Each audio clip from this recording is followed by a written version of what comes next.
mine is MES 008, the one that I will teach you every Sunday. Okay, so today we'll discuss designing developmental plans. So what is it? Basically, schools, whenever there are problems, so we need to understand if the design of the school is right, if we have whatever we are doing in the school, is that the development of that is in place or not. So this unit is going to focus on that.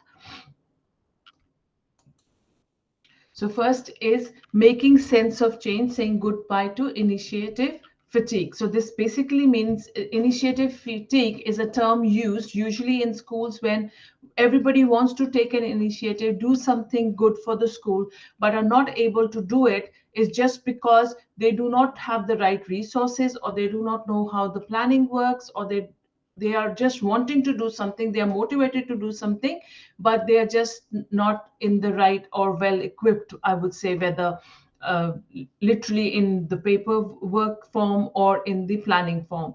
So initiative fatigue basically means that you feel tired, but you don't know what to do with how to improve the school that you're working in. So the key would be, as the key leaders of one of the important people in the school, you need to talk to whosoever is your superior. You can review changes regularly. You check your own at your level, what changes you think you made, and if they are helping or not. Then you also can prioritize your change and initiatives, create a roadmap of what you've been doing all this while when you go and discuss your scenario. And then obviously an improved internal communication is important, so be open to discussions, ask for things, there should be transparency, have discussions in a group, find a mentor. That means basically have somebody, if you feel you are not a good resource person to improve certain areas, ensure that you ask for one, ask for CPDs from the school. Then you can also see what you think would be important for you to ensure that the progress is tracked properly. Okay, so the things that we can say, then managing a sustained change, the benefits that we would get is that we will have proper financial, human, and technological resources, and we will have organizational purpose would make more sense, and then we will have good performance improvement, and we'll have with less effort, we won't feel that fatigued. Okay, so the way to get started is to quit talking and begin doing. So that is the key for any organization, whether it's a school or any corporate, that we have to ensure that some steps are taken immediately if we are facing immense problems. So the first objective of today's this topic is that we have to understand what the school improvement is all about. Then what is the significance achieving the school improvement goals, and then we will talk about what are necessary things for school improvement, imperative for school improvement. Then we will distinguish the barriers and how to overcome them, identify the essential leading change, and then the implications for the school leaders. And then we will see how the planning framework would be facilitated, and we would sustain certain changes. And then we will the need to design a good developmental plan. So what is school improvement? So school improvement is basically when we apply behavioral science, the knowledge of it, and to ensure that that learning of behavioral science is properly implied, keeping in mind the school strategies and the school ethos, and then we progress accordingly. And the effectiveness would only be seen if all the school vision, the how the school learning and teaching is happening, and then we accordingly collaborated with management and school culture. Okay, so school effectiveness involves both hard and soft issues. So hard activities or issues would be whether we have strong school leadership. We have to identify that using different techniques and planning. We need to evaluate what is the current impact on the performance of teaching and learning as per the school leadership. Then challenging existing teaching. So if there are some issues, we have to ensure we challenge in the sense not to demean somebody or make other person feel bad, but ensuring that whatever teaching learning we are doing, so we ensure that the proper tests are done in the, and there's a continuous assessment happening all the time. Then we also have to ensure that we see where the capability gaps are. If there, say for example, whether the building capacity, for example, we have more students but the building is not equipped enough for the students, then do we need to grow as per the resources? Do we need to take in another building, or we need to add to the building that we already have? Then the structure systems to be remodeled accordingly, and then allocating sufficient resources, whether human resources or the technological resources. Then softer would be consulting, ensuring that parents are a part of school community. So we try to understand what the parents want. Then we have parent, like for example, a small example is parent teacher meetings that we regularly have. So we understand the point of view of the parents, if there are issues in the house, if the students are not able to do something, so there is what as parents they expect from the school. So these kind of activities help the school to understand how they can improve. Then motivation of the staff to ensure buy-in by ensuring they are aware of. So buy-in is basically, which we will discuss in the next slide, and how to do that is basically what all we can have in the school so that we have better resources for the school improvement. Then we require how we are required to shift the school culture and ethos. We identify that whether the school has how much inclusive we are as a school. We are identifying other cultures or not, or is our school culture and ethos in sync with what current scenario is there? Do we need to make changes there? And then identifying the required behavior and skills and knowledge. So once we identify what the bigger picture, we have a bigger picture, then we go on to the nitty gritties, how we will change certain behaviors. Do we need learning improvement, or do we need certain skill improvement? Okay, so what is getting buying in? So basically, it means inviting others. So if we can have resource persons in the school itself to have professional development of the teachers we are there, or the say for example, you have new teachers recruits who may not be that good with planning. We can have expert teachers or expert leaders in there to give them little planning workshops. Then we can have continuous feedback. We communicate the progress that they are making on regular basis. It could be weekly meetings, it could be monthly meetings. And another thing we can do is to ensure progress. We can have being a leader or being the head of the departments, we can have every day 5-minute early morning meeting in case there are certain issues the previous day which need to be immediately addressed.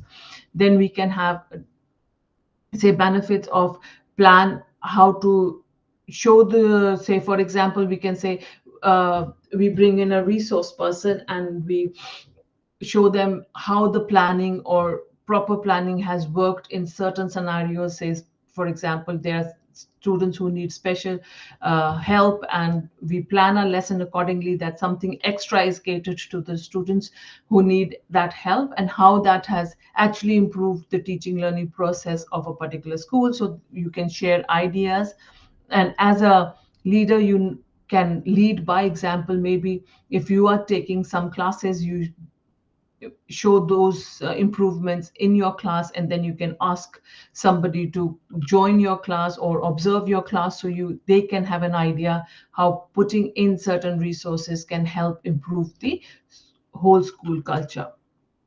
Okay, so how will you define the school improvement? So if in your school, for example, in your scenario, how would you feel that this is what my school needs? So obviously, because we are just 2-3, so I kept this slide for discussion. So I don't think we should be doing it now because it would be good that I just discuss. So but this is something you must think on before I move on, that how will you define school improvement?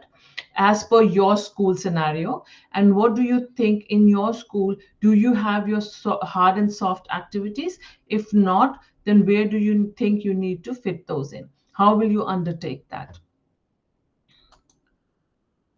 So school improvement. So for school improvement, there are certain things that you have to keep in mind. That is imperatives for school improvement, barriers to the school improvement, characteristics of school leaders, and building the climate for school improvement. So imperatives of school improvement, the introduction of transitional structures, structures that bring people together across the organization. So you have to ensure that there is a good transitional structures built in, so you know how to transit from, say, lower to higher position, how, what will happen if in case that transition of resources or people resources is happening, how the organization will put things together to ensure that smooth running is happening. The impact of staff remains central. That is, the whatever the staff is doing, that should be of prime importance. It should be the center of whatever other activities is happening. So that will help staff improvement, the staff skill improvement as well. Then attention is given to the culture aspect of the innovation. So ensure that whenever some innovative ideas are taken in, to ensure that what your cultural background and your cultural ethos of to your school and the people who are studying in the school are, then only take those innovative actions and then accordingly plan those innovations. And then there should be clear and consistent communication. So there shouldn't be any gaps in the communication. If clear instructions are given, just like as we all have taught, so just like you start a lesson, you have clear instructions and objectives for the students to understand what you're expecting out of them end of the lesson. It's the same thing. Treat your staff members as students and give them clear and consistent instructions, so the communication is clear and they also know and they are clear what is expected out of them. And then issues or speed in discussion, making about structure or and implementation, paying particular attention to the roles that are played by the board members, the committee members, professional groups, and political groups. So it is very important. Board members, what roles are they playing in the school? How are they contributing? The community members, what is the set plan for them? Community members, committee members, they are kind of the community that you built in. So the professional groups that you have hired for the school, how are they contributing? And the political groups is sometimes it is important to understand your area's political values as well, what they can tell you or what they will agree on and what they don't agree on. So you have to understand these as well when you are planning. Very important for that as well, because you are going to ultimately get approval of things from the political point of view that's already existing in your area. Okay. So the barriers to the school improvement, there would be many barriers, which these are the commonly seen barriers as per the study that I did, understanding the case studies of Nigeria. So what they said was there were classroom barriers, emotional barriers. So the classroom barriers could be not proper classrooms there equipped as per what the school wants to teach, or as a leader, the curriculum that you have set, you want to teach. There could be barriers in the sense resources not as well established as they should have been, emotional barriers. So the learning may be hampered of the students because emotionally they are not catered to in some ways. Maybe it could be the ratio student and teacher ratio is large in numbers, so the emotional barriers that should have been catered to in school by the teachers is hampered because of that. Then the motivational barriers, that means proper planning is not in place to regularly motivate students, regularly motivate staff to do better than what every day. Then the experimental barriers, so whatever thought process you have, whatever planning you haven't had those pilot studies or little experiments to see whether it's going to work properly or not, and they have been implemented without really seeing what the consequences could be or thinking through the consequences. And then there would be what is preferential barriers also play a very important role, because what is preferred, if I don't I'm not in sync with what is asked of me, then I may not be able to, or maybe when I say I'm not in sync with, that means maybe I'm not well equipped, maybe I'm not well aware of, or maybe I'm not well trained of. So I have my own mental schemas on it. So I may not be able to provide or deliver what I'm expected to. Then accessibility barriers. So there could be issues where I have planned certain things, but it is not accessible, in the sense the area I am living, technology doesn't work, but my planning has a lot of, say, PowerPoint presentations, and how do I show them? So what should I do to ensure that barrier doesn't happen, right? Then the management and board misconceptions. So they don't have any understanding. Sometimes, as leaders, you will see that when you go to management, certain issues they are not able to handle, or they, because they don't have aware of it, so they'll have those lack of understanding of what you're saying. So you need to be more clear with your communication there as well. Then there will be capability gaps, which is obviously a huge thing. Sometimes the school leaders are, by chance, they become school leaders because of, say, immediate start or something like that, but they have not been trained to ensure that they cater to the whole school. So as a school leader, it becomes your duty that you ensure that you know the difference between how much you know, and if you know, understand yourself better and see where are the gaps and where you need to fill in and get extra. Say you can go for a CPD, or you can have extra knowledge or learning and fill those gaps. So characteristics of school leaders, this is very important for the improvement of school, because they, being the managers, or you can say managing the issues of the schools, the things and equipment, everything is managed by them. So it's very important that you do adopt and work on these characteristics as a school leader. So broader moral purpose. So you should know what your purpose as school leader is, to ensure that you give better education and better teaching learning environment to the students that come for, and who obviously have full faith in the institution they have put themselves in. Then keeping with the understanding and the change process. So understanding how the change and how things have developed and how you need to cater to. Like, for example, pandemic has been a very good example, where we were not able to reach to many remote areas because everything was digital. So there were many gaps. So as a school leader, you need to know that when the students come back who had those gaps, how I would differentiate in the same class and understand the differentiation and understand individual differences. And then I will make those certain changes across the school to ensure all come at par, and their teaching learning is again stabilized and consistent. Then cultivating relationships and fostering good relationship. Very important that as a leader, you are able to foster good relationships. You understand and you empathetically listen, be a good listener, and understand where the issues are and how you're going to resolve those issues. And then, as a leader, it is very important that you share knowledge. So obviously you will be exposed more to different, because of your experience and because you are having those regular trainings. So as a leader, it becomes your duty to ensure whatever you've learned, now share it with your colleagues.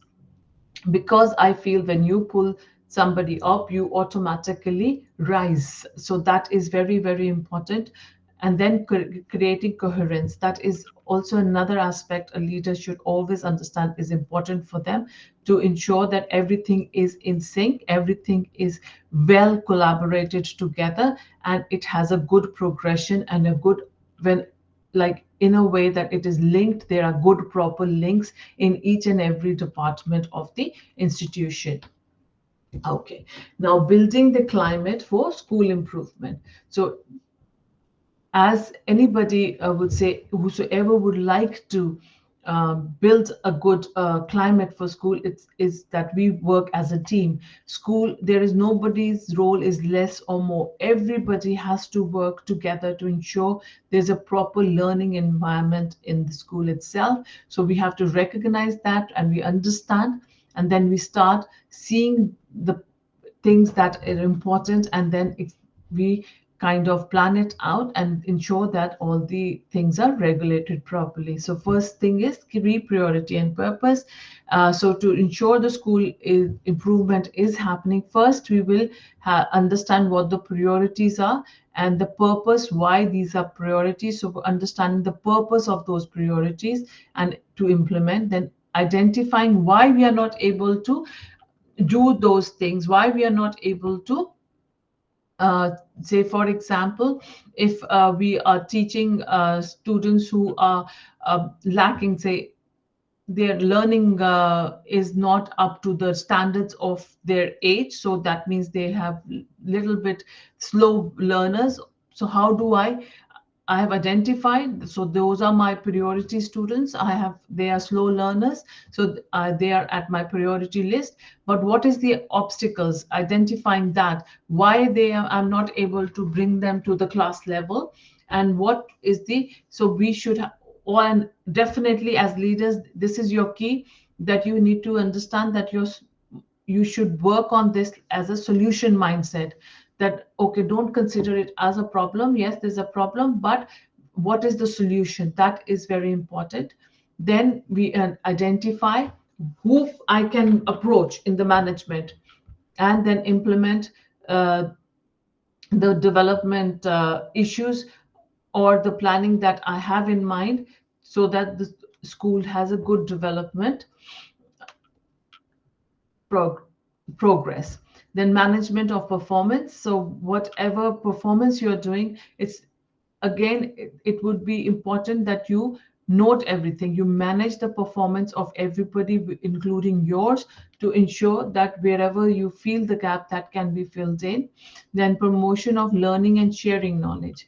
Very important. Lead by example.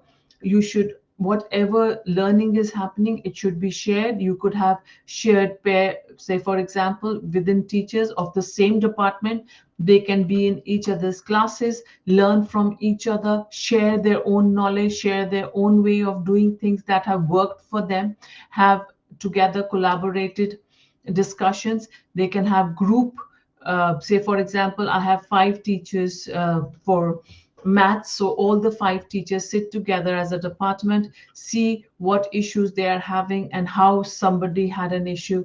They did certain things that resolved the issue, so accordingly they can learn and grow together. Then establishment of process in for planning and evaluation. What are you going to plan for evaluation to ensure the results are seen and they are measurable and they are recorded? And then very important that when you give feedback, you will receive feedback as well. So as leaders, it's important that, and ensuring that the positive feedback is given first thing, because that is very motivating and very important as well for any individual. So ensuring that you don't miss out on giving the positive feedback to anybody, even a slightest thing, like somebody never smiles and today they meet you, greet you with a smile. So just saying, "Oh, it's so lovely to see you smile. Do that more often." That's it. That's a small sentence, but that would make the other person think on that and would want to work on it because it's pleasant, right? Okay. So now again, if to discuss what are the conflicts that could arise in the school improvement process as per your school, and is your school what barriers do you think you can experience, and how the school improvement progress can happen and the process can help in that improvement, right? So these are 2 things you should now think for your school, and how you're going to solve them, what solutions do you think would help. So this is also very, very important to keep thinking on those process and making points.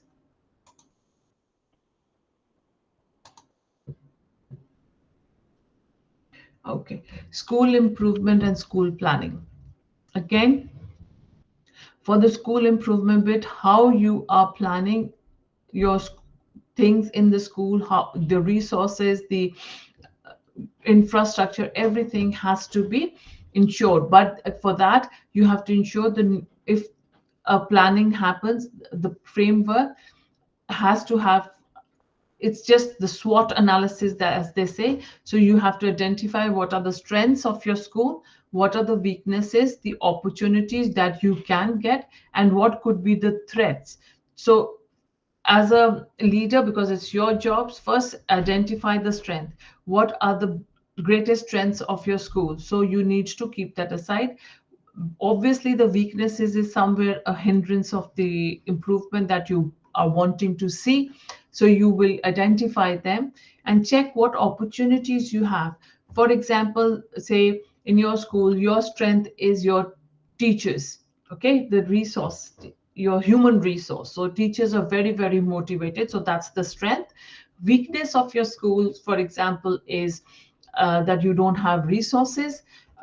There is lack of, say, not proper blackboards or interactive boards in your school.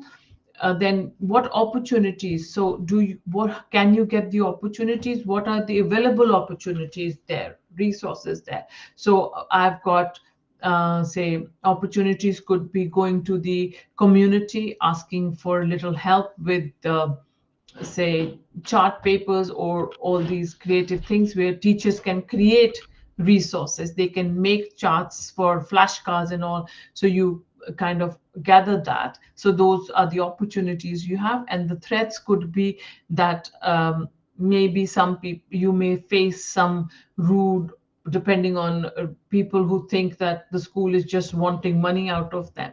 So those threats, then you identified, and then accordingly plan how to go about it. You could advertise, you could just write a little, say a little notice on the gate of the school that anybody who's happy to, this is required. Anybody who's happy to volunteer or, you know, is more than welcome. Please give it to the front office. So anything that works well for your area would be good. Then issue-based strategic planning, that is, what is the biggest problem of your organization, and ask yourself, and how will you deal with it? So that is, like, for example, there could be big issue, could be behavior issue. So that is the biggest issue there, for example. So all the students that come there has a culture where you're not able to deal with specific behavior. So that is hindering the classroom time, that is hindering the play time, that is hindering the activity time, mostly because of the behavior issues, for example. So that should be your priority. So that is your issue that you have to think of. Okay, so developing new planning framework for balanced scorecard. So that is what will be your objective to it. So what are the measures? Is it measurable, your objective? Can you measure it? So if not, then what will you do to ensure that your attainable objectives? So again, attainable, why I'm saying sometimes we can be over ambitious. So do we have resources for that objective? So it has to be attainable. And initiatives, what initiatives can we take to ensure that we do that certain aspect is looked at?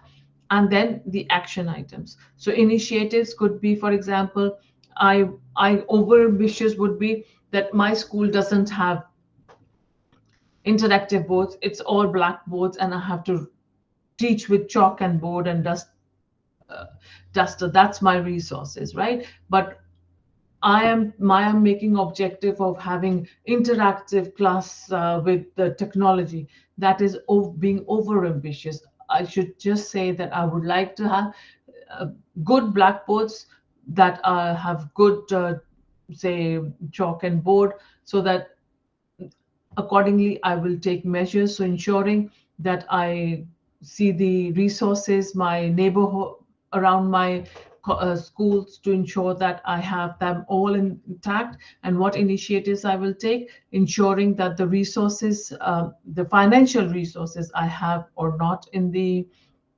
school. If I don't have, how I'm going to create. Should I do some create some clubs in the evening which will do some charity work, or they will sell, so that sell few make handmade things, and then we will generate money. So what action you're going to take, the same thing. So strategy mapping, so mapping will happen that way only. So whether what financial resources we have. So customers would be our students. So are we ensuring the customers uh, are resourceful enough, or are those customers as per our school culture? Do we need to change those? In our thoughts are obviously flexible as per the students' needs. So the what is our college or school's internal business process? So how does it work? So we need to look deeper into it, and what learning as a leader I need to do to ensure the growth of the institute as a whole. Then objectives and key results. So if I have already set the objectives, what I have want to achieve. So are the results that I'm seeing my progress?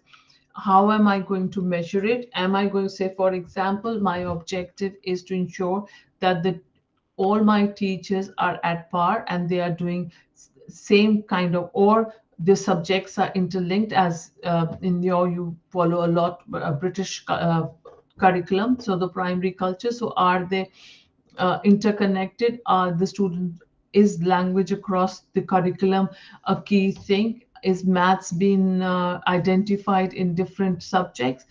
Say for example this. So how am I going to measure it? So I'm going to measure it when the planning is done. So where have the teachers identified that this is the literacy bit that we are doing in our subject, and this is the numeracy bit that we are doing. So are they regularly identifying that?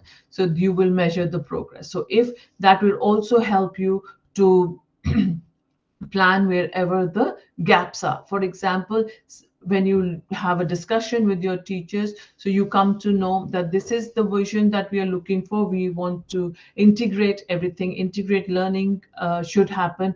But the current state is that 10 teachers are very good at it and they are able to do it. There are 5, 6 new teachers who haven't yet got the hang of it, who just don't know how to move around and do the integrated teaching. So the gaps are identified. How will I improve? So as a leader, I could say, okay, these 10 teachers can be my resource person. So I don't have to spend too much money to bring in resource person because they are very good. So we can have peer teacher match, so where they are helping each other. So the two teachers can be paired, the one who is well equipped with her planning and doing well with her class can be with the one who's still learning, and they collaborate together and then they help each other improve. So as a leader, that would be for you to identify and work towards that improvement. And then is the pest analysis. Again, here as a leader, you understand what the your political culture of your area is, how the economic of your area, and then what the social culture is there, and technological aspects. So what technology can lead to the improvement of your, or the help your school improve. So socioculture would be whether you're able to say, for example, you made a plan and you understand that the certain political I would say ideology will not help in the curriculum that you're setting. So you'll have to take those things away because it is not helping your culture of the school.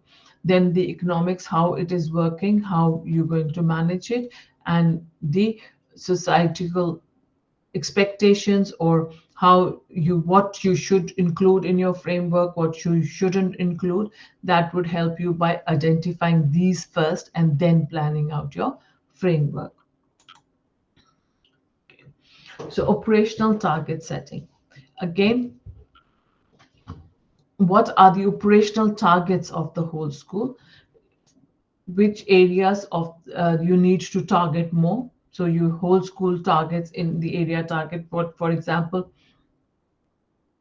you have morning meetings as a whole school, see what the targets are, what, and then identify the main targets that you should be doing. So then take on a individual staff plan. So what say, and then shrink it further to the class target individual professional development needs. So once you have a whole school target, that this is what, here is where we want the school to be, then we will go on to the staff plan, what the staff should be doing here, and then individual teacher or individual class target, that okay, from this year to this year group should be attaining this first, and then we go on to, say, for example, the whole school target is to ensure that numeracy and the literacy level of the school is at least reaches the standard expectations of the country. So you want the year 3 or till year 4, you want a certain target, and from year 6 to have a certain target. So what do you do is you first have a staff meeting that I want year 6 to reach this. They should be, the objectives should be clear for the teachers, that this is where your target should be. Say, for example, I would like them to write 10 lines uh, with prompt to thought process. I want them to write essays, small essays, by the time they reach year 6. So that is the whole school target. But how do I divide it that they reach there? So what should the year 1, year 2 teachers do or for it? What the year 3, year 4, and how so on, so that they are able to do that. So again, and then once that is set, the classes are set, then we see the individual student action plan. So seeing that every school has different pupils, every class has different pupils. So individual learning, differentiation. Am I catering in the class? Is my planning catering to the lower level, middle level, and the higher level students? Is my planning wide enough, creative enough to ensure that all students in my class are engaged to the learning that is happening? What is their achievements? Is there extracurricular activities embedded in my planning? What is the community contribution I'm taking in, and what are the behavior modifications and development? So community contribution could be, you could ask parents to volunteer. So say, for example, you don't have teaching assistants in your class, so you have identified that you have issues of teaching assistants in the smaller classes, and that is why the teaching learning is hampering, or there are gaps there. So you can always ask parents to contribute. They can, as a community, whosoever is free, they can volunteer to be the teaching assistant in the class, in primary classes. That will help, and that will also help with the financial resources, because when parents are volunteering, they happily volunteer because their students are there. This will help the school with good and more human resources who are motivated, but they don't have to really pay if they don't have that much financial resources. And this will also help the teacher for behavior modification, because she will have more time with the student. So the ratio of adult and children would reduce. School development plan. So importance of development planning and components of school development. So one is why we should have a development plan. Why is it important? So whenever we have a plan, the importance is that it is less time consuming, because we already planned everything out. So all we now need to do is designate the roles to the resources or human resources we have identified, and they will accordingly cater to it. Then we ensure that we understand what the background, the history of our school is, where are the lapses, why, say, for example, we had it, the history shows that the whole school has been lacking in literacy. There have been loads of gap. Why? Then we do the whole school analysis, why they're not getting the results as they should. then what are the our priorities here to ensure the literacy level reaches what we want it to be? So what do? We identify what will be the priorities. For example, I would say that, okay, phonics will be introduced to the they are doing phonics, but when they come to year one and year two, where the phonics take a backseat, we will still continue doing morning sessions with phonics. So, say for example, numeracy is lacking, so we will do mental maths every 10 minutes before the maths lesson starts. Every 10 minutes every day till year four, mental maths will be compulsory. So, what do we prioritize? How do we prioritize that? So we are now taking in action, and we are ensuring that at least 2 to 3 plans are in place. So one, numeracy, phonics will go on. Two, the literacy, mental maths will carry on till year four every day in the morning, right, for 10 minutes or 5 minutes as per, and then ensuring that action plan happens. And once we see that it's in place, then we can say that mental maths for year five and year six will happen weekly for full 1 hour. So the weekly hour sessions will happen, so that the improvement is the progress is seen and the improvement is consistent. And then we will see monitoring it regularly, that this is happening, and we are getting the feedback from the teachers that they are doing it. And then we evaluate how have the school, we analyze the previous results, and then we see whether this has really improved, or we need to take further actions. Okay, so development process. So World School Development was an initiative for Nigeria, taken in Ghana especially. And so what the points I have taken out from that full paper document, that first is educational decentralization, then change management and school conditions, commitment to child-centered learning, as I discussed earlier as well. That is, the child should be the prime, he should be the center of all the learning that has to be done. So individual differences have to be catered to, because understanding that every child is different, so whatever learning is happening, it should be based on the child learning ability and child's learning pace. Then participation of the community in educational delivery. Again, community means parents. It could be parents, it could be any volunteer around the area, it could be the school by itself, it could be any other organizations like health and well-being organizations, whosoever would like to. And as a school leader, you can collaborate with different entities in the community, so that the school teaching learning is happening in a very competitive manner, and good school-based training is happening for teachers and students.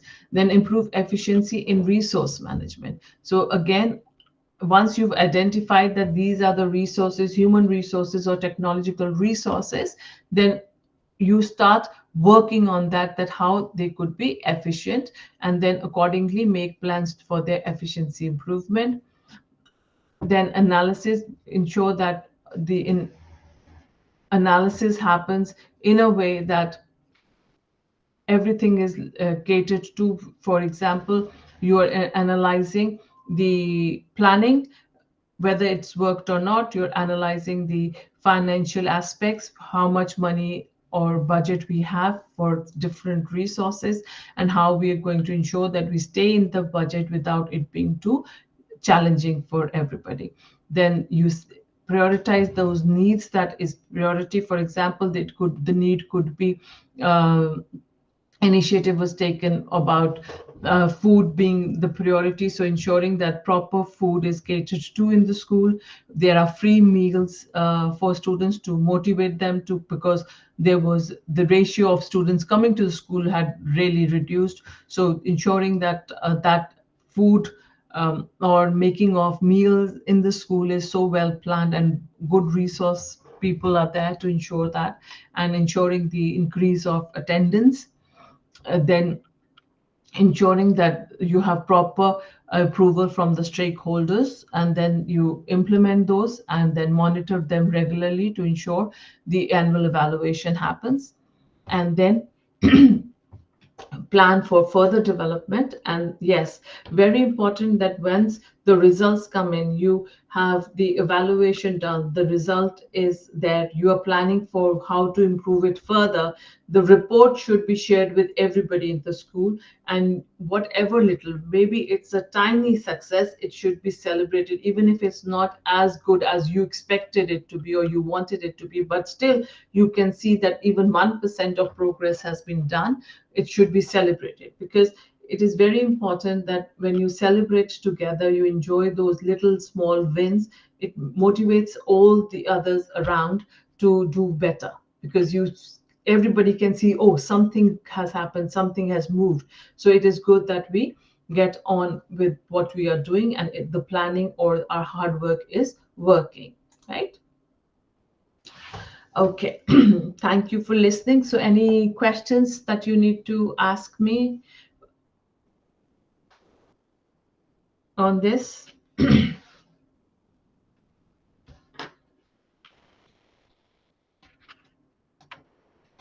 No? Okay. So let's go on to Unit 2 then. We'll finish off Unit 2 today.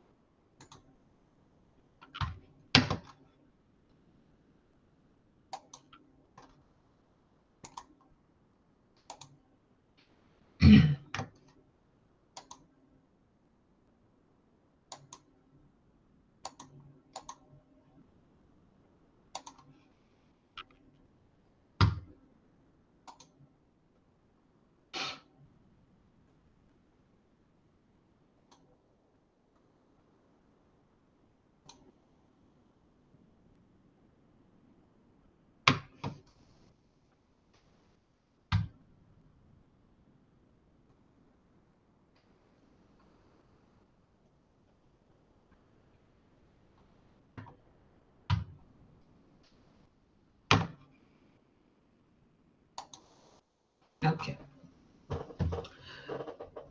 So the second unit, the progression, so developing performance indicators. So once we have identified the development plan of the school, what we need to do, again, it wouldn't work very well if we do not have anything intact for us to ensure that we are also developing the performance indicators. We are also looking at the key performance indicators, and we are developing them and having a strategy or a plan to do that.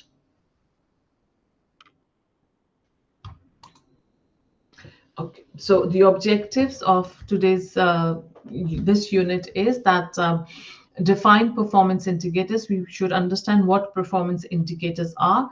Then the list the characteristics of performance indicators. What do we understand by that? And then explain the significance of performance indicators, explaining how management can achieve those organizational goals.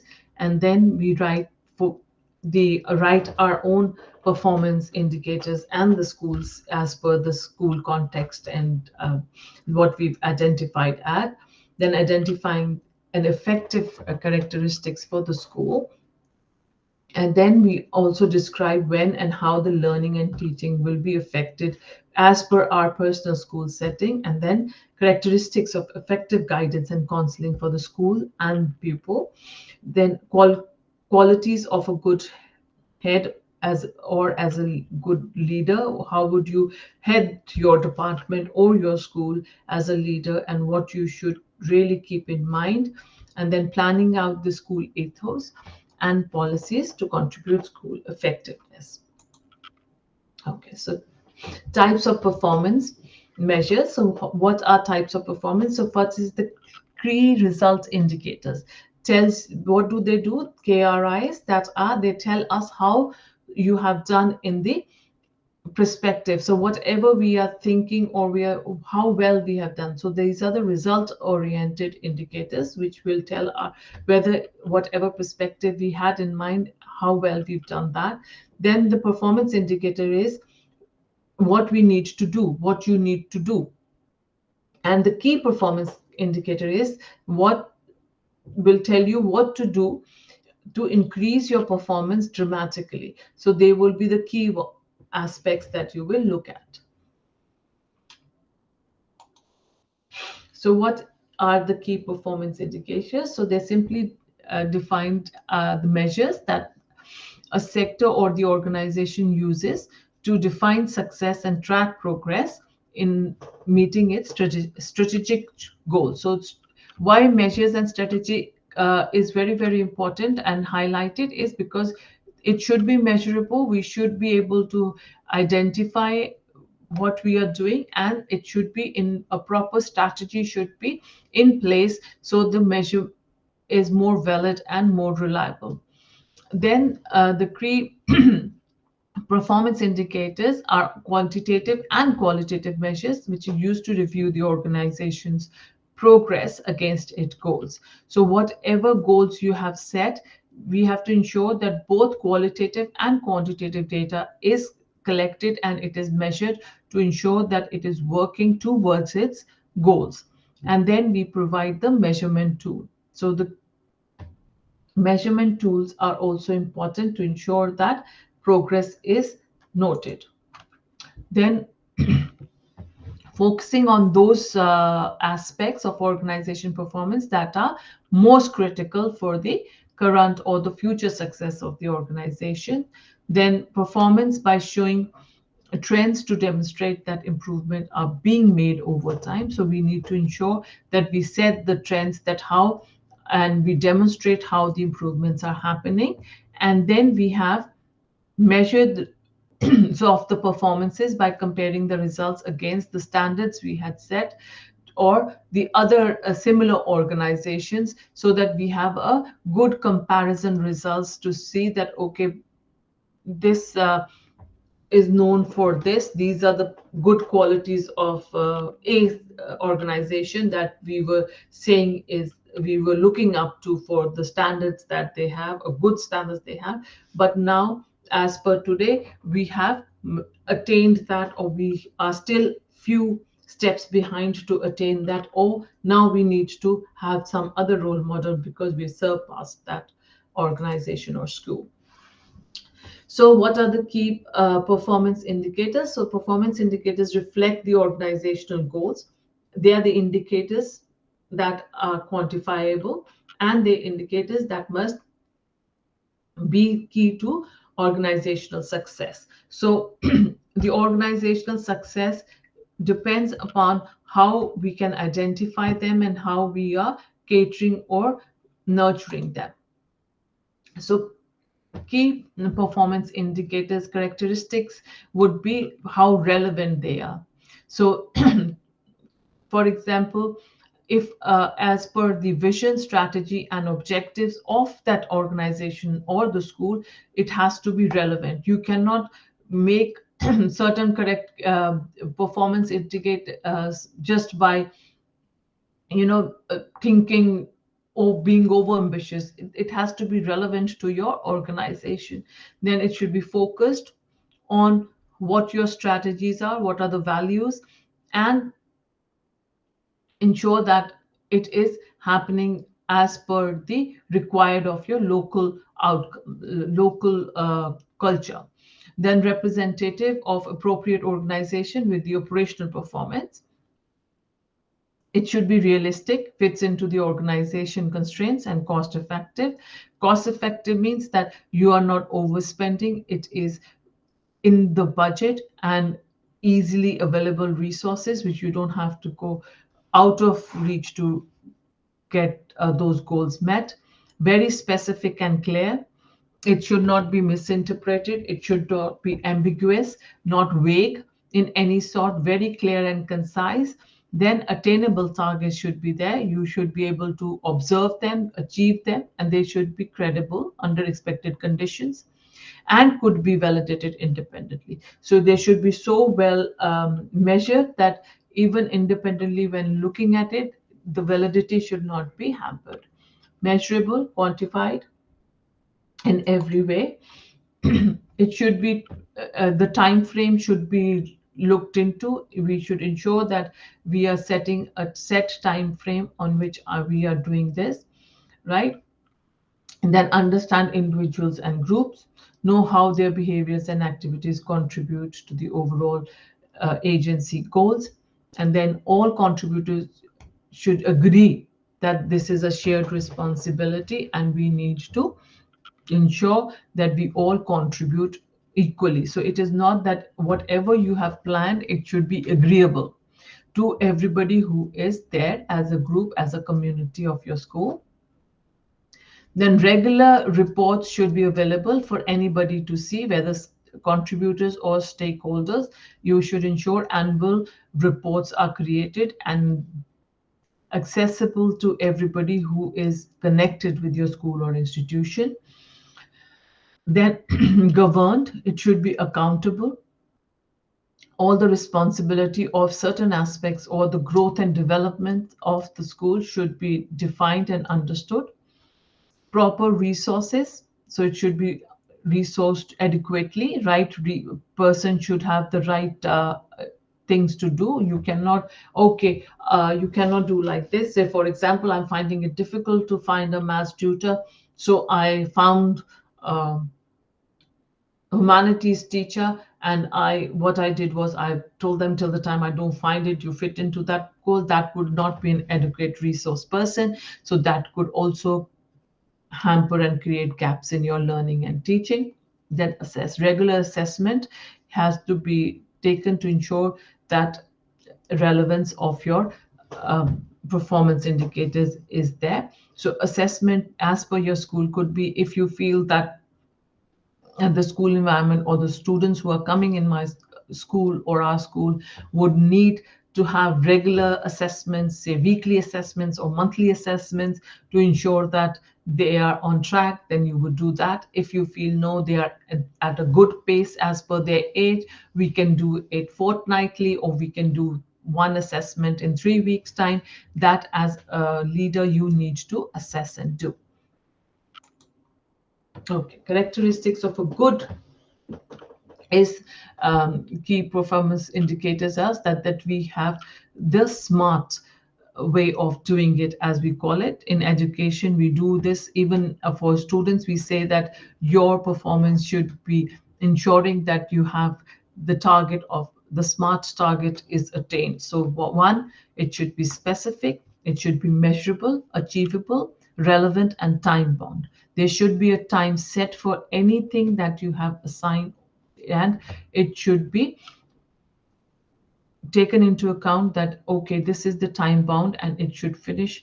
And if you're not able to achieve, then you need to reassess how you have planned and what the whether the objectives were set keeping in mind the culture or environment that you are working in. Because if you have set SMART targets, they should be achievable, and they technically, that's why we stick to SMART targets, is that they have to be specific and they have to be achieved in the set time.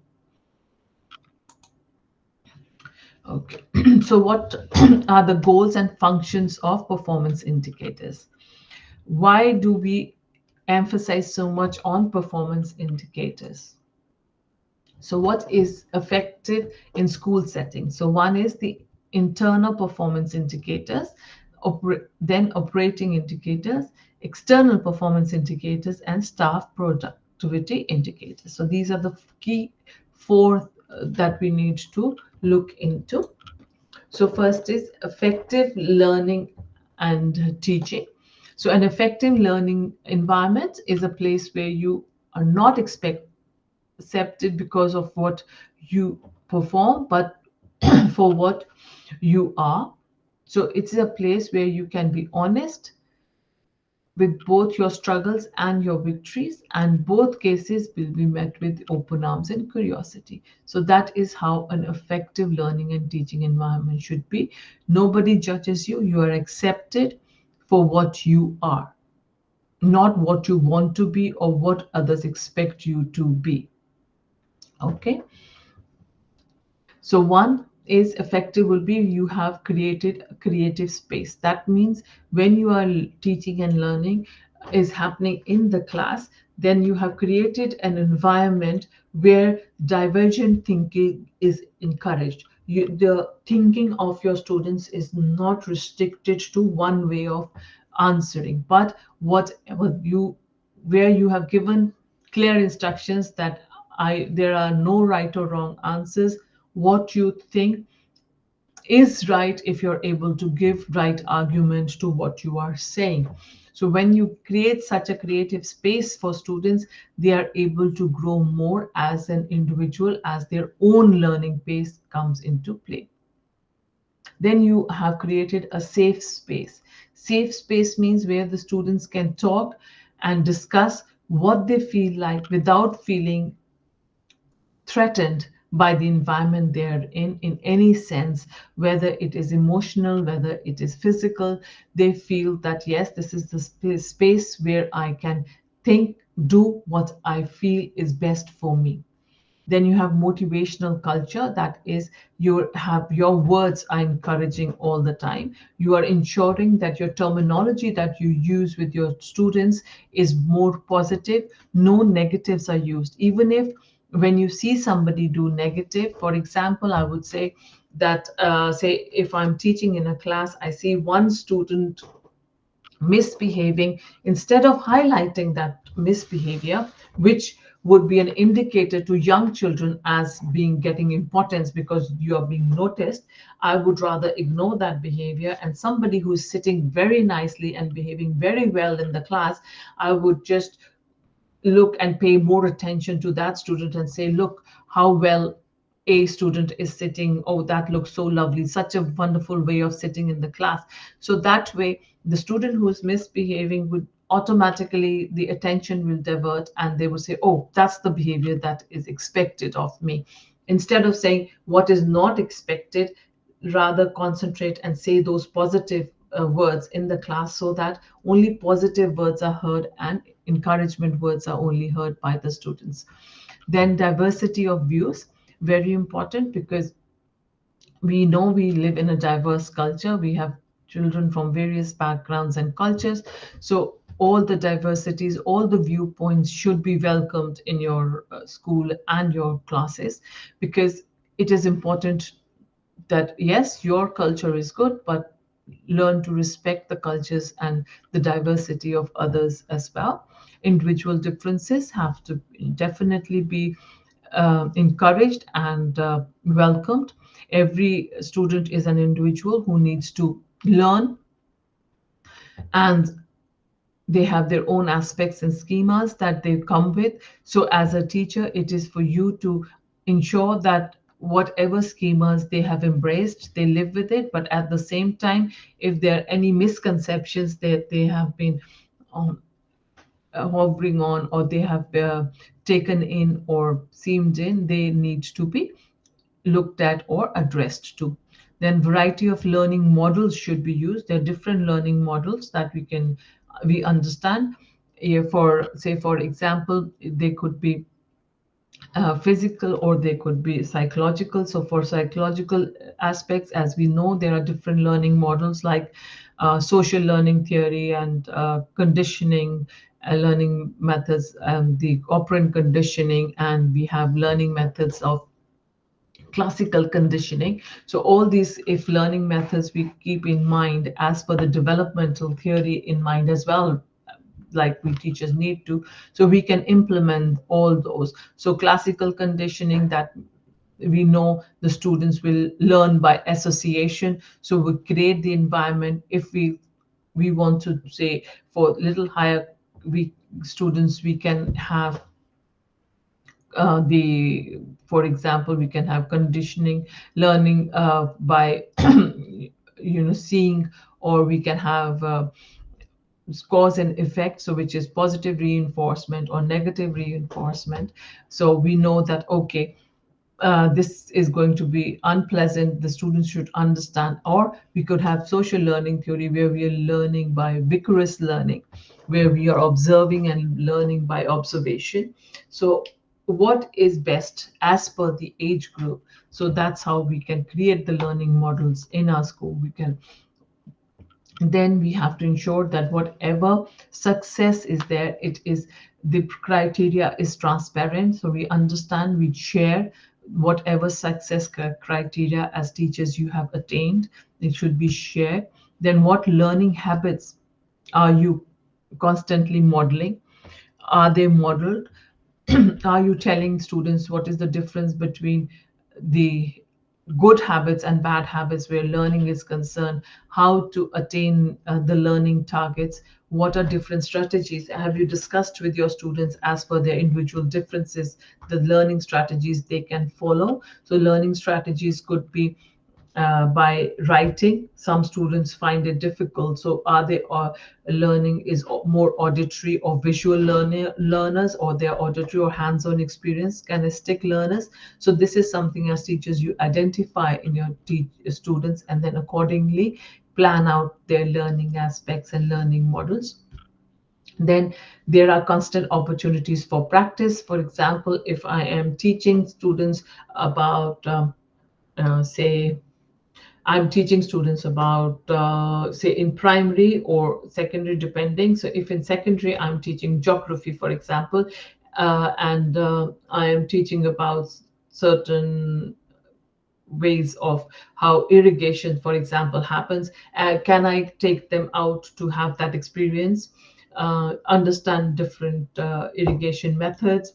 If I'm teaching them something about history, am I taking them to different historical places to understand?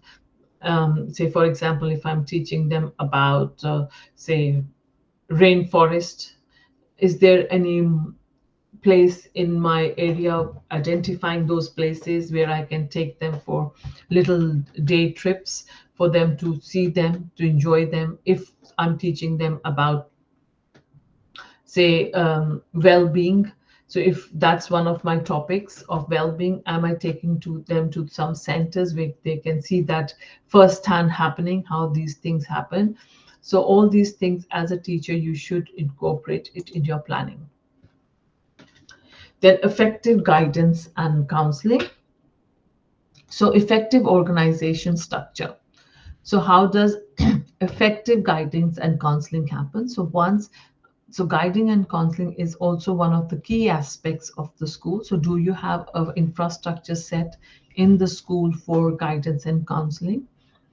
So what is the effective organization structure for that? What is happening when the students need that guidance and counseling? What is happening when the teachers are, is there occupational therapist in the school for teachers? Is their health and well-being is catered to or not? Are the students going for regular counseling sessions? It's not necessary they need it, but younger students should be looked at to ensure early signs are picked up. So as per school, do you have a cell or a guidance and counseling space where the students can actually go and check their abilities are checked and assessed regularly by the school or not? So is there any proper structure in place? Then the communication, how the communication is happening as a safeguarding issues, for example, are they communicated well in the organization? Are they being defined, how and what the teacher's role is in there? How does teacher go about it if she or he identifies some issues with the student? Where does the safeguarding leads are identified or not? What is the communication scenario or the mapping plan in for the school? Then school leadership, what is their role in it? So if there what how does the school leadership play an important role in that? So do they have a set plan in place where, in case if somebody wants to talk about their grievances? Can they talk about it? Are the children, if the children are in some trauma, is there any space for them to go or not? Are the school leadership on that aspect very, very clear? Then again, the effective head, what the effective head is doing is he or she ensuring that the effectiveness of their duties or their planning is in place or not. Are we seeing some good results where the counseling or the effective guidance to all, not only the students, but the staff and different colleagues is happening or not in the school? Because as a community, the mental health issues are also very, very important, and they need to be looked at, because if they will not be looked at, the emotional barriers will never finish. So as school leadership, you have to ensure that you have an effective guidance and counseling unit in the school itself that anybody and everybody has easy access to. Then school ethos. So what is general valuing of people? What is pupil who are in your school, what do they value most? What are their ethos? What is their thought process about the learning aspects, about their own culture? Because whenever the pupil that we bring in our school, if they do not match with our ethos, then we'll have to cater for them separately. So we have to ensure that we understand what values they come with. Then teacher commitment and morale. So how much emphasis do you give on teachers commitment to the school? Do you hire teachers as per their commitment and their morale is given the importance or not? Is the seeing, okay, if this teacher is committed to the school, is the school doing something to ensure the morale of the teacher is sustained, the morale of the teacher stays intact? Then the positive attitudes of the teachers to pupils. Is the school ensuring that the teachers play a positive role in pupils' life, that they are in this while they are in the school? Are teachers trained enough to ensure that they have positive attitude? They have, when you say positive attitude, it is the duty of the school to ensure proper CPDs are done, so that when the and there's a certain language and terminology as a teacher you should be speaking in the school and restrain to that only, instead of having your own terminology. It is very, very important right words and right language tone is spoken to the pupil to ensure that the school ethos are in place. So as I identified earlier as well, that as a teacher it is very important that you, when you speak, you only speak words that are positive and motivational. Then recognition of more motivating effects of praise. So for example, if I like conditioning, as they say, the cause and effect of behavior. So if I am talking to somebody, the positive reinforcement is so important. I have to ensure that I say words in a way that the child is positively motivated to do good. So the praise should not be to boost or in- demotivate. The praise should be wrapped with so much of instruction and clear indication of what is expected out of the child, with the motivation for them to do better and be better as persons. A sense of identity and pride in the school. So as a pupil, they should feel proud to be part of the institution. So the school needs to ensure that they identify their values and ethos and proudly communicate to the parents, to the school, so that, because obviously when a parent is bringing their child to the school, they will first see the value the school holds, how confident they are with the values and their um, what you call the ethos of the school, whether they are proud of it, or are they able to clearly identify and communicate or not. And parents will accordingly put their children if they identify with the school's ethos. So that's why it's very important for the school itself to communicate them properly. Then the quality of teaching. Again, as a school, because that is one of the key things the school should have is the quality, good quality of teaching. So if in case you feel that there is an issue with the quality of teaching, are you doing something towards improving the quality? Are you ensuring that the teachers do regular CPDs as per their subject, as per behavior management, as per school management aspects? Are they being properly catered to? Is the school policy supporting the staff or not? So if it isn't, what I need to do to ensure that happens as a leader of the school, as me being responsible for the staff. So as a leader, your key responsibility is not to manage the staff, but to ensure that you manage the resources to cater to facilitate the staff that is actually looking up to you for help. Then opportunities for people participating in actively in their own learning. So how are you giving the opportunities? Are you creating self-learning opportunities for the students? Are you creating activities where they can be active participants for their own learning? Is there interactive activities being integrated into the curriculum or not?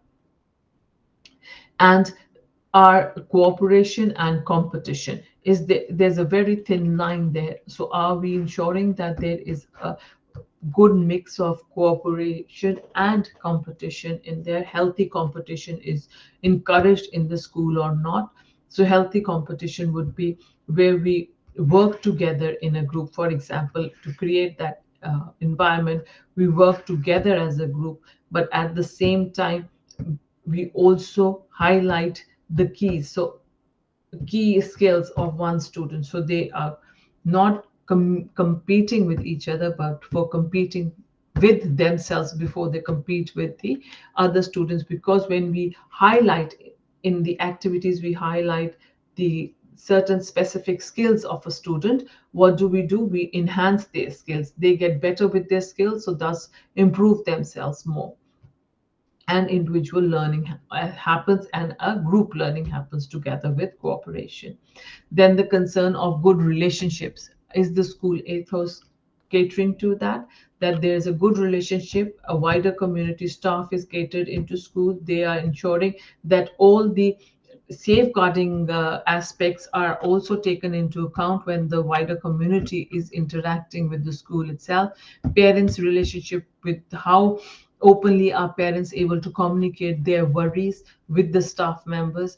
How is the school encouraging parents? It could be parents' evening if they are every monthly parent evening is happening, or are parents given the opportunity to come and speak, or there is some parent governing body as well who speaks for the parents, for the school, if in case there are some issues in the school. Then as a student, as a teacher, am I able to say that there is a sense of belonging, a comfort level, as per the school has created the environment that way? If they haven't, then what am I doing as a leader, as a person who other staff members are looking up to? Then how can I get support from the government? Very important, because as a good, even if it's a school that is um, getting money, if that, even that school that does not have much money coming in, so as a leader, I need to ensure that certain plans are in place to ensure that I'm able to understand government policies. I'm able to understand how I can have government to support me. Say, for example, if financially the government is not able to give financial help to the level I would expect my school, what resources can the government help me with? Human resources, technological resources that I can ask for, I can plan into my uh, school planning or development aspect, so I can take that help from the government. Then the support from the students body. When I say that former student body, that is students who have already passed out, who already are aware of the culture, and they can come as volunteers, come back and in talk about, discuss about their experiences, discuss how school has grown from when they were in the school and today how things have improved. So that also gives a very motivational aspect and also makes the students, the current students, understand that yes, the school is working hard to grow and they are working hard to ensure better learning is happening for us. So students don't feel demotivated, they also feel more motivated to carry on with the school to ensure that they get better, and as their learning abilities increase, the school will also help them grow better, because that would be a good mix of students who have already been in the school teaching the school students who are already there. Sometimes you have uh, students who have done their degree but they've been your old students. You can ask them, they have a year gap year before they start their post graduation. So as a school you can always encourage them to come and volunteer and be training teachers or just help assist the main teachers in the school, so that there's a good mix and the students would then automatically learn how to love their own institution that they are associated with. So ultimate use of performance indicators findings. So there are four categories of application of performance indicators. So that is internal use as feedback in the process and continuous improvement. So internal use of feedback. So whatever feedback we have, we accordingly use it internally. We ensure that everybody who is who gets that feedback is able to understand and improve their own ways, and there is a continuous process of improvement. Then use in-service research in the attempt to understand the determinants of high performance. So whenever you in-service means, that means when you are doing teachers in-service training, that is also very important, because that also determines, because when you are doing something to say, for example, you learn something theoretically but you are in a practical aspect of that learning, you're able to understand why this was said in that CPD, for example, or teacher training program, and how I can, oh yes, I can put this here. Now I understand why they said that individual differences, for example, is very important, because I have a student who is genius, who is very high performer, and then I have a student who has learning difficulties, say in the same class. So individual differences matter. So I have to ensure that my worksheet for learning person who has learning difficulties has more help in that worksheet, and the one that I'm going to give to a student who is bright, who is a genius or a gifted student, that his worksheet is totally different than the one who has a learning disorder or a slow learner, is because this would be more creative, this would have more thought process into it. It would be more into thinking what to do and creating their own aspect and their own new learning out of already learned things. So this will show how divergent they are and how they can think on different aspects. I would create a worksheet that is more challenging, and I will create a worksheet that has a lot of help in it for them to have cues or to bring out their learning. And then there is the average set of students whom I may help in that session and give them just normal worksheet, and if in case they need help, they can ask me. So this is how you would a teacher could have high performance in the same class, because they've had now the training and they understand how individual differences can be catered to.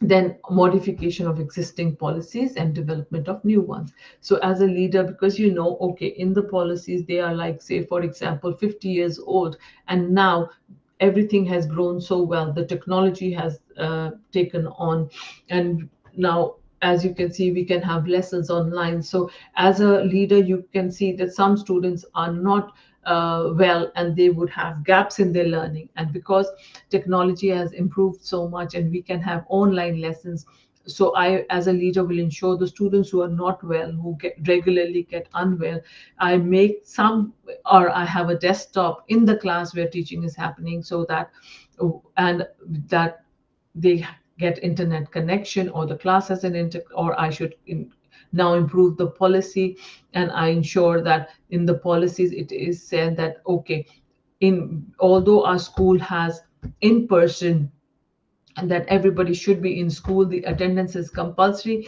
but the policy in can could also have indications that if some students who cannot be physically present in the class for some reason, unforeseen circumstances or unavoidable circumstances, then the policy does indicate that it's okay, their attendance can be taken in if the teacher is able to videos see them on the video in the class, and the student is participating in the class as a video monitor, or whichever way you feel, and the attendance will be taken in, and we will not consider as absent because the so and so is attending the class via internet.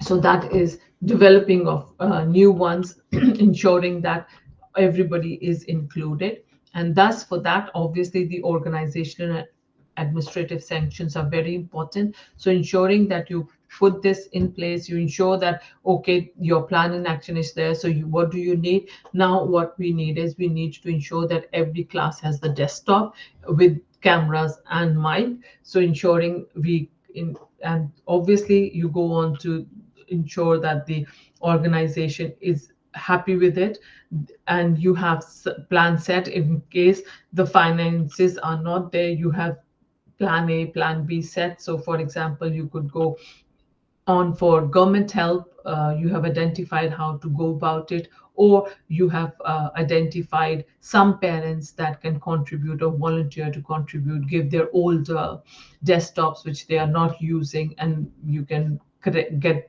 all the parents who are not using electronics, for example, who are just that are just lying in their garage, and they can, you as a school can say, okay, okay, give us, and some for example, you've identified a parent who is a good computer expert, and they come and correct everything for you free, voluntarily. So all these resources, as a leader, you need to ensure that you do that for organization, you get it sanctioned, and all the administrative aspects are sanctioned, so that the performances that you feel are lacking because of the new technology is already set and we are lacking as a school, so you're putting that in place with whatever available resources you have.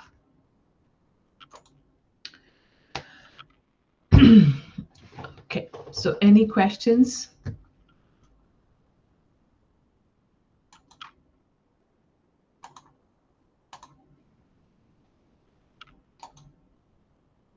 Any questions you have for me? Hello, madam. Hello. Please, with the key performance indicators, Yeah. when you are drawing the school improvement plan or the development plan, can Mm-hmm. you add it to, can it be part of the school improvement plan so that whilst we are on the way, like a baseline, it should be part, like, can it be part so that when we have implemented the plans or the Mm-hmm. policy, we can use it to check if we are on track?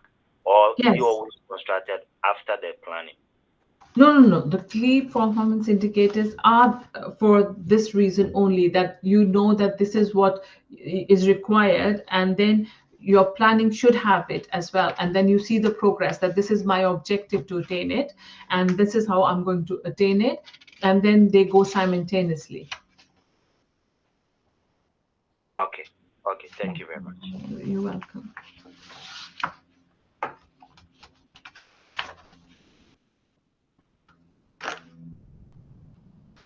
Any experiences you would want to share with me?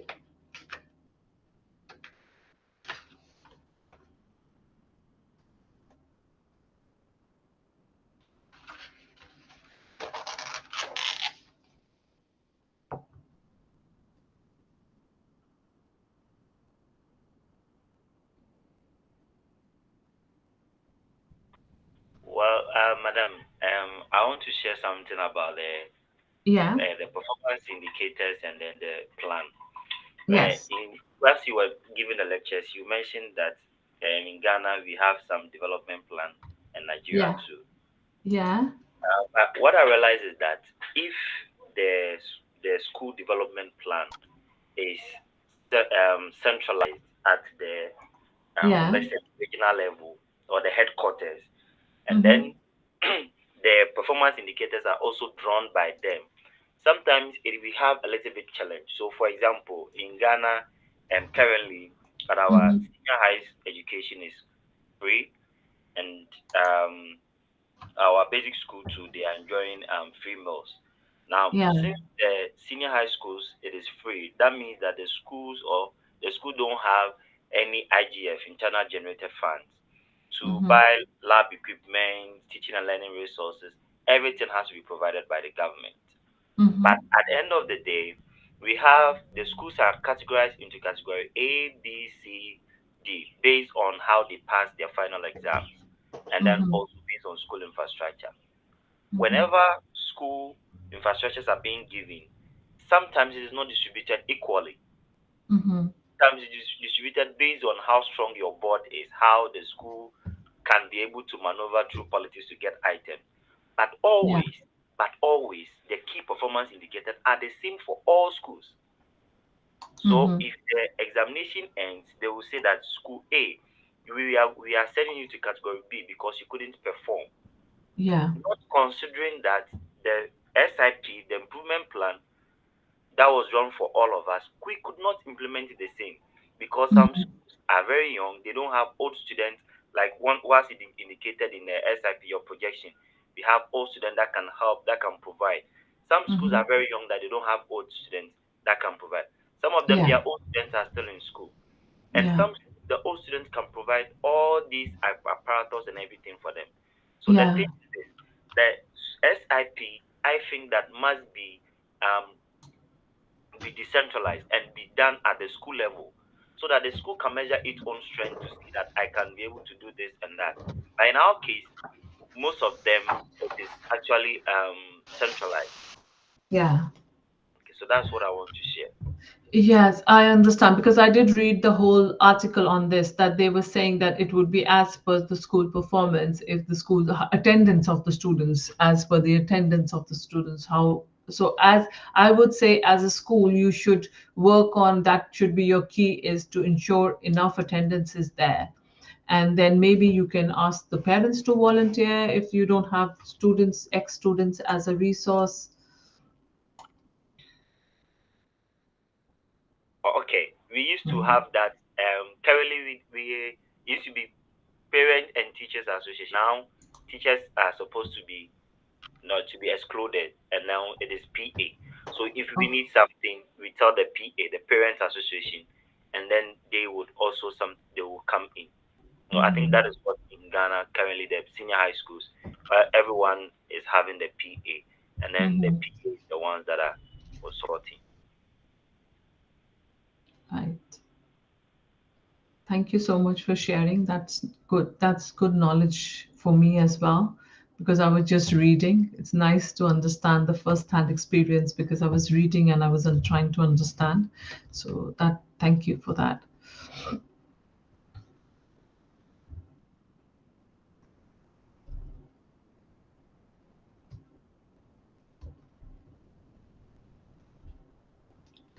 So anybody else? Sorry? Hello?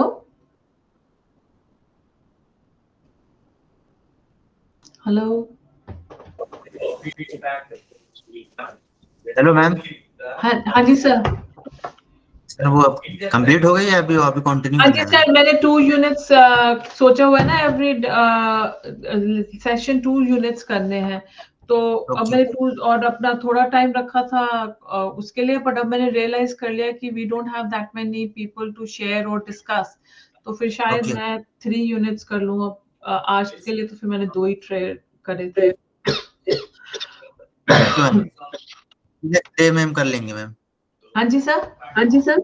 Next day कर लेंगे ma'am.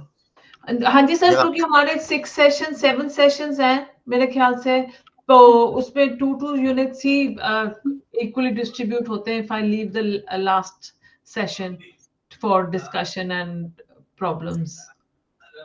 Okay okay ma'am, हाँ जी sir, ठीक है ma'am, today's के लिए okay, thank you ma'am, आज thank की you so class के मच, लिए। Thank you so much. Okay, और थैंक फिर यू। सर मैंने असाइनमेंट्स भी बीच ही में रखी हुई है पावर पॉइंट की, सो whosoever will take they can see the questions as well. Okay okay, thank you. Thank you sir. Okay.